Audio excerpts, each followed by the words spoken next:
సంగారెడ్డి జిల్లా పటాన్చెరు పట్టణంలో మెదక్ బీజేపీ అభ్యర్థి రఘునందన్ రావు మార్నింగ్ వాకర్స్ ని కలిసి వారితో మాటామంతి కలిపి బీజేపీకి ఓటు వేయాలని మద్దతు కోరారు.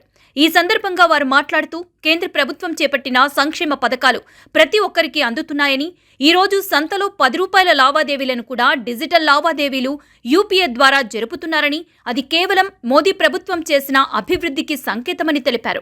నగదు లావాదేవీలను డిజిటల్ లావాదేవీలుగా అందరికీ అందుబాటులో తెచ్చిన ఘనత బీజేపీ ప్రభుత్వానిదని, మోడీ ఒక్కసారి చెప్తే అది జరిగి తీరుతుందని ప్రపంచ దేశాలు సైతం ప్రధాని మోదీని అభినందిస్తూ మోడీ అపాయింట్మెంట్ గురించి వెయిట్ చేస్తున్నారని, దేశాన్ని అభివృద్ధి పదంలో తీసుకువెళ్తూ రాబో రోజుల్లో ప్రపంచంలోని మొదటి స్థానంలో ఉంచేందుకు ప్రధాని ప్రయత్నిస్తున్నారని, కులాలు మతాలకు అతీతంగా ప్రతి ఒక్కరూ బీజేపీకి ఓటు వేసి మోడీని మూడోసారి ప్రధానిగా చూడాలని మద్దతు కోరారు.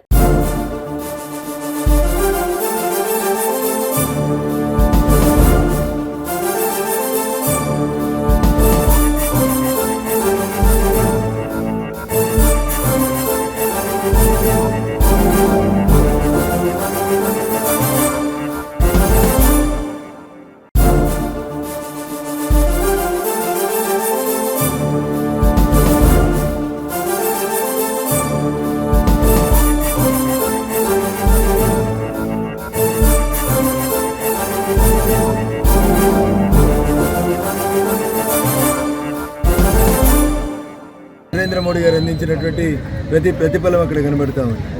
మార్కెట్లలో నగదు చెల్లింపుల్ని బంద్ చేసి పెట్టినటువంటి పేటీఎంల దగ్గర నుంచి మొదలుకుంటే ఇదంతా కూడా నరేంద్ర మోడీ గారు తీసుకొచ్చినటువంటి సాంకేతిక విప్లవం అని చెప్పి పల్లెలో ఉన్నటువంటి రైతన్నలు కూడా నినదిస్తూ ఉన్నారు. ఈరోజు ఉదయం నుంచి పటాన్చెరు పారిశ్రామిక వాడలో ఉన్నటువంటి వాకర్స్ అసోసియేషన్ మిత్రులతోటి, యోగా ఆసనాలు చేసేటువంటి యోగా అసోసియేషన్స్ తోటి, అదే రకంగా రైతన్నలతో కలిసినప్పుడు వారి నుంచి వచ్చినటువంటి స్పందన, ఈ తప్పకుండా మోడీ గారిని గెలిపిస్తాం. ఇది ప్రతి ఒక్కరి నోటి నుంచి వస్తున్నటువంటి మాట. చదువుకున్నటువంటి యువకుల దగ్గర నుంచి మొదలుకుంటే రైతన్న, దేశానికి అన్నం పెట్టేటువంటి రైతన్నలు కూడా ఒకటే మాట చెప్తా ఉన్నారు, బిడ్డ ఈ మూడోసారి ఈ కూడా తప్పకుండా మోడీనే గెలిపిస్తామని. ప్రజల నుంచి వస్తున్నటువంటి ఈ స్పందనను చూసి లేక కొంతమంది కొన్ని కుట్రలు చేసే ప్రయత్నం చేస్తారు. కానీ వాళ్ళు అనుకుంటున్నారు ఏదో డబ్బు సంచులతోటి తెలంగాణ సమాజాన్ని మళ్ళొకసారి మాయ చేయొచ్చు అని అనుకుంటున్నారు. ఎక్కడ కూడా ప్రజలు మాత్రం చాలా స్పష్టంగా ఉన్నారు. పైసలు ఇస్తే తీసుకుంటాం బిడ్డ, మాయే, ఓటు మాత్రం మోడీ గారికి ఇస్తామనేంత క్లారిటీగా సమాజం అంతా కనబడతా ఉంది.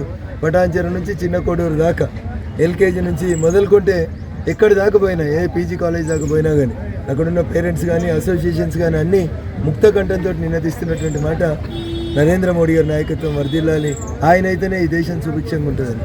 మెదక్ పార్లమెంట్ అభ్యర్థిగా పోటీ చేస్తున్న నాకు ఉదయం 5:30 నుంచి గ్రౌండ్లో తిరుగుతూ ఉన్నప్పుడు ప్రజల నుంచి వస్తున్నటువంటి స్పందన నా విజయాన్ని నిశ్చయం చేస్తుందని తెలియజేస్తూ మరొకసారి ఈ దేశ రైతాంగాన్ని నరేంద్ర మోడీ గారిని బలపరచాల్సిందిగా అప్పీల్ చేస్తాం. 4 నుంచి 2014 దాకా అధికారంలో ఉన్నటువంటి కాంగ్రెస్, అవినీతికి పర్యాయపదంగా కాంగ్రెస్ మారితే అభివృద్ధికి పర్యాయపదంగా నరేంద్ర మోడీ గారి 10 సంవత్సరాల పాలన కనబడతా ఉంది.